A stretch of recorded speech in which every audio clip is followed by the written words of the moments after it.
Selamat petang dan selamat hari Sabat. Tajuk pelajaran kita pada petang ini ialah kemanakah tujuan kita? Mari kita berdoa.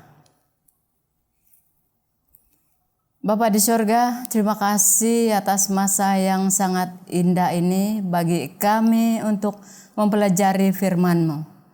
Buka hati dan pikiran kami agar kami mengerti dan memahami kehendak-Mu ke atas kami. Dan terimalah kami seadanya pada saat ini. Di dalam nama Yesus. Amin.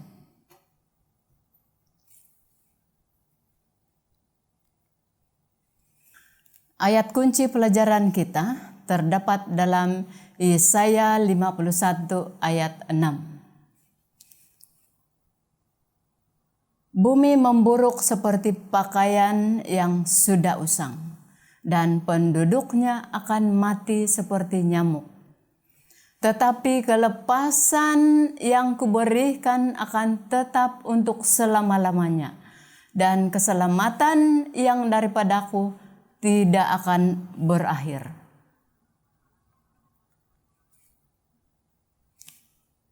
Saudara, dalam lembaran terakhir sejarah dunia ini, peperangan akan mengganas, akan terjadi wabah, penyakit menular, dan kelaparan. Air yang berada di tempat yang dalam akan meluap menjadi banjir. Harta benda dan nyawa akan tewas oleh api dan banjir. Kita harus bersedia untuk mendapat tempat di rumah kemana Kristus telah pergi menyediakannya bagi mereka yang mengasihi Dia. Mengapa ada kesusahan?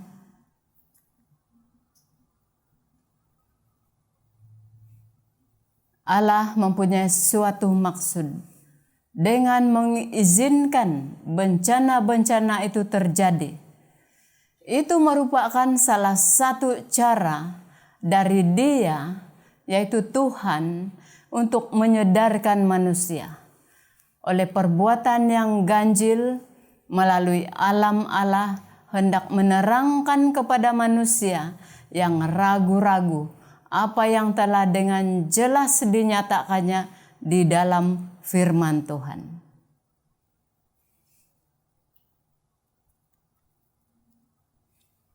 Dalam 1 Yohanes 2 ayat 17 mengatakan, dunia ini sedang lenyap dengan keinginannya, tetapi orang yang melakukan kehendak Allah tetap hidup selama-lamanya. Saya ulang, orang yang melakukan kehendak Allah tetap hidup selama-lamanya. Amin, saudara. Bagaimana keadaan manusia sekarang? Kekhawatiran, ketakutan, dan kebimbangan. Dalam tulisan Prophets and Kings halaman 537 tahun 1914 mengatakan, dunia ini sedang berada di tepi suatu kemulut yang menakjubkan.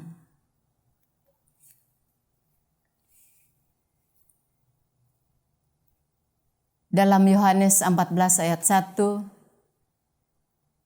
janganlah gelisah hatimu.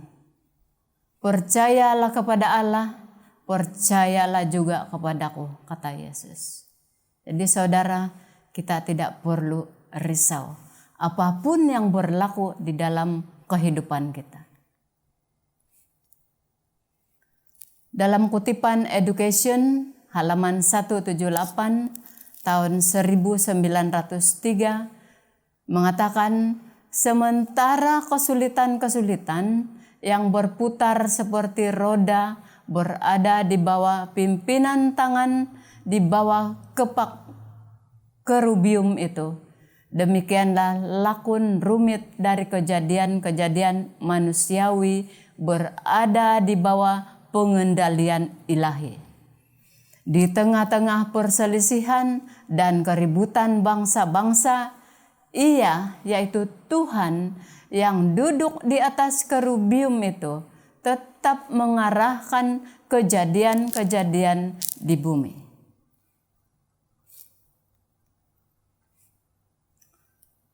Seterusnya dalam Review and Herald 24 November tahun 1904 mengatakan, masa kesusahan yang semakin hebat sampai kesudahan sudah sangat dekat. Tidak ada waktu yang boleh disia-siakan. Dunia digerakkan oleh roh peperangan.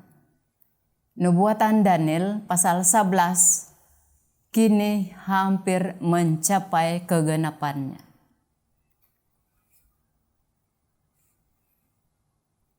Dalam kutipan manuskrip Releases volume 3 halaman 305 tahun 1906 juga mengatakan, kesusahan mana tidak pernah terjadi sejak terbentuk suatu bangsa.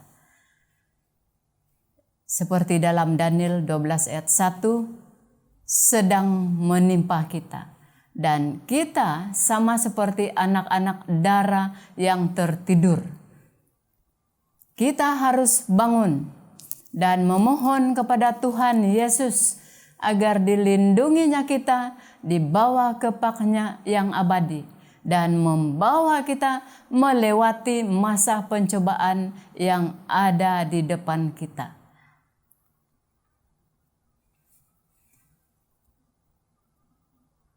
Dunia semakin ingkar akan hukum.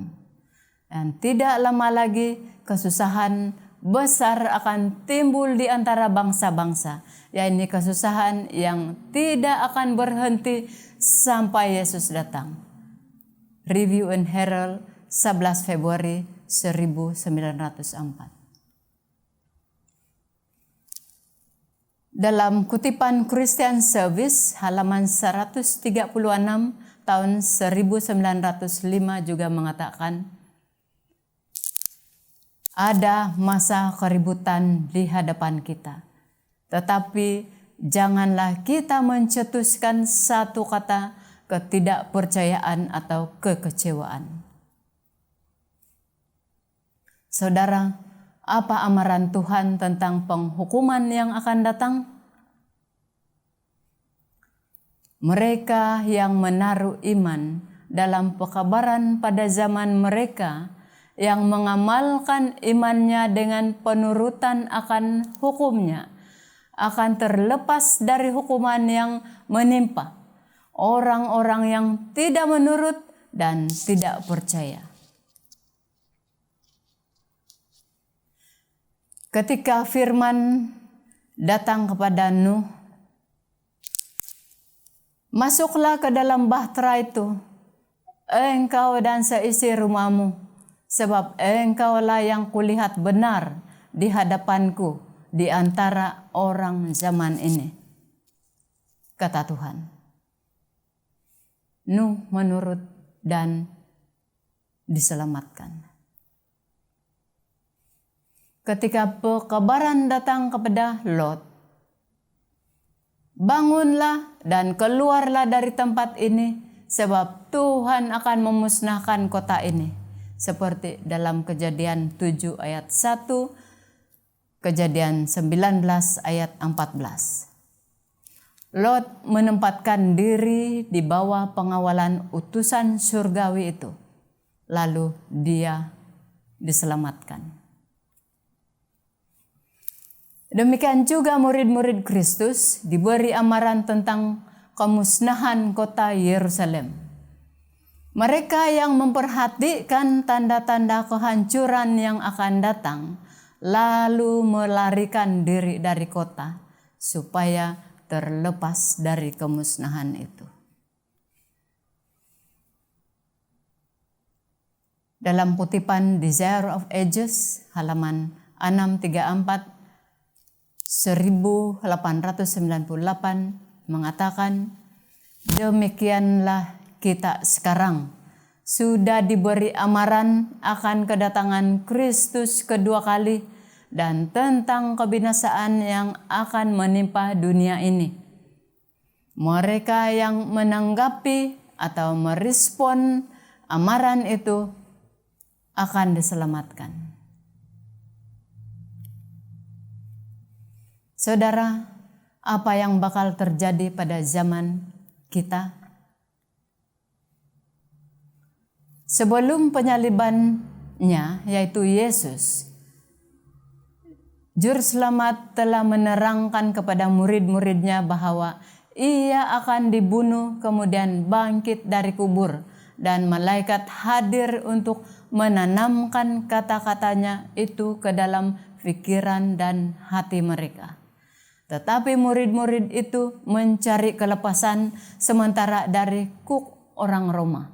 Dan mereka tidak dapat menerima pemikiran bahwa Dia yang merupakan satu-satunya tumpuan harapan mereka harus menderita kematian yang memalukan. Kata-kata yang semestinya mereka camkan itu terhapus dari pikiran mereka. Dan pada waktu pencobaan datang, mereka tidak siap untuk menghadapinya. Kematian Yesus sama sekali telah memusnahkan pengharapan mereka, seakan-akan Ia tidak pernah memberi amaran itu kepada mereka. Begitu juga dalam nubuatan, masa depan itu terbuka di hadapan kita dengan jelas, sebagaimana itu telah dibukakan kepada murid-muridnya oleh kata-kata Kristus sendiri. Dalam kutipan The Great Controversy, halaman 594 tahun 1911 mengatakan, peristiwa yang berhubungan dengan penutupan pintu kasihan dan upaya persiapan menghadapi masa kesusahan sangat jelas dinyatakan. Tetapi sejumlah besar manusia tidak memahami kebenaran penting ini, seolah-olah belum pernah dinyatakan. Saudara, apa yang harus kita lakukan? Dalam Yakobus 4 ayat 14 mengatakan, sedang kamu tidak tahu apa yang akan terjadi besok. Apakah arti hidupmu? Hidupmu itu sama seperti uap yang sebentar saja kelihatan lalu lenyap. Seterusnya dalam 2 Korintus 6 ayat 2 mengatakan, sebab Allah berfirman, pada waktu aku berkenan, aku akan mendengarkan engkau. Dan pada hari aku menyelamatkan, aku akan menolong engkau. Sesungguhnya, waktu ini adalah waktu perkenanan itu. Sesungguhnya, hari ini adalah hari penyelamatan itu. Saudara, Allah bertahan dengan manusia sampai sumber terakhir untuk memimpin mereka kepada pertobatan habis. Tetapi kesabarannya ada batas waktu. Dalam Testimonies for the Church, volume 5, halaman 353 mengatakan, datanglah sekarang selagi masih ada kasih karunia. Datanglah dengan pengakuan. Datanglah dengan penyesalan dari jiwa. Dan Allah akan mengampuni dengan limpah. Jangan berani mengabaikan kesempatan yang lain.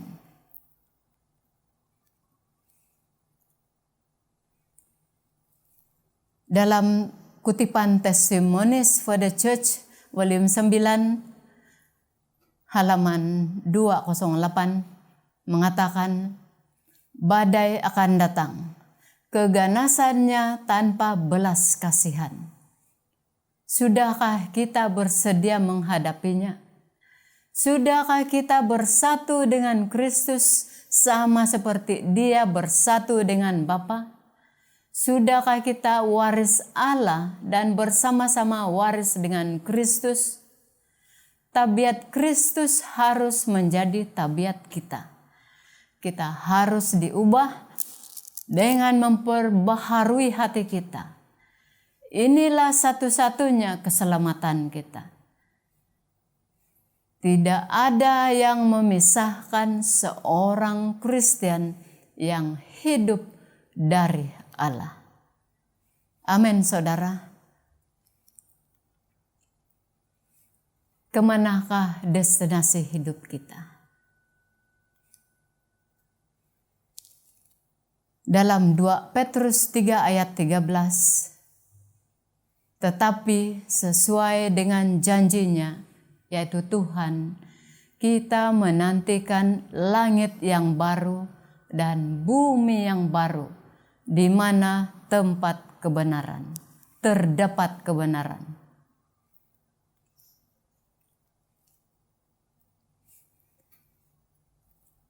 Ayat terakhir dalam Wahyu 21 ayat 23 mengatakan, dan kota itu tidak memerlukan matahari dan bulan untuk menyinarinya, sebab kemuliaan Allah meneranginya dan anak domba itu adalah lampunya.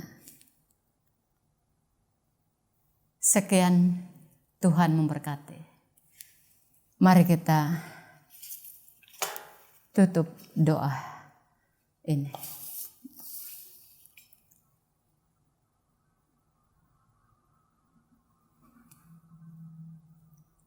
Bapa di sorga, terima kasih atas cinta kasih-Mu terhadap kami. Engkau sangat memperdulikan kami walau bergumul dengan pencobaan dan kesusahan di muka bumi ini. Kiranya amaran-amaran yang Engkau sudah berikan kepada kami menjadi dorongan kami agar kami bersandar sepenuhnya kepadamu. Sementara kami memasuki di hari dan minggu yang baru ini, biarlah hikmat dan kebijaksanaan menjadi bahagian kami, agar kami dapat melakukan pekerjaan kami, aktiviti kami, maupun pergaulan kami dengan setia di hadapan-Mu. Lindungi kami dari segala kejahatan maupun sakit penyakit yang semakin menular ketika ini. Kami serahkan semua ini ke dalam tangan-Mu, Bapa. Di dalam nama Yesus kami sudah berdoa dan mengucap syukur. Amin.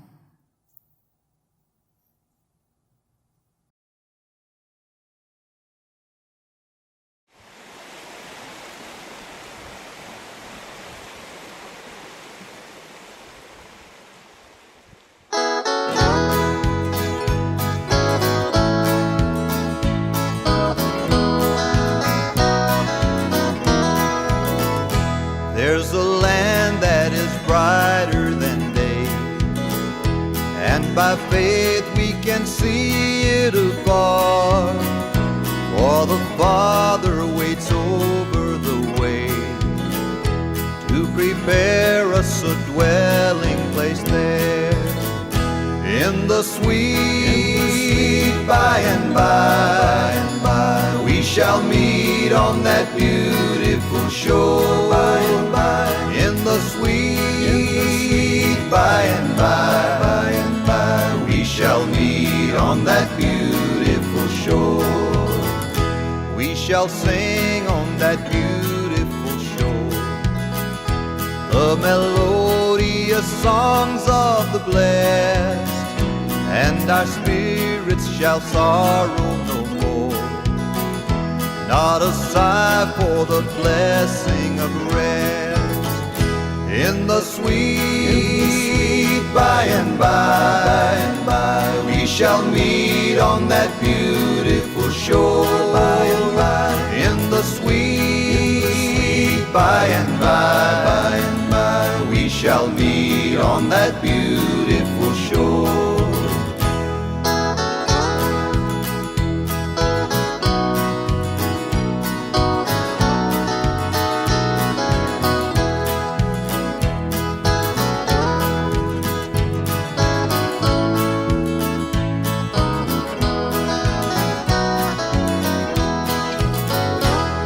Our bountiful Father above, we will offer our tribute of praise for the glorious gift of His love and the blessings that hallow our days in the sweet by and by.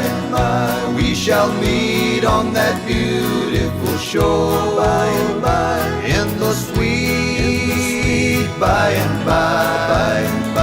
We shall meet on that beautiful shore in the sweet by and by. We shall meet on that beautiful shore in the sweet by and by.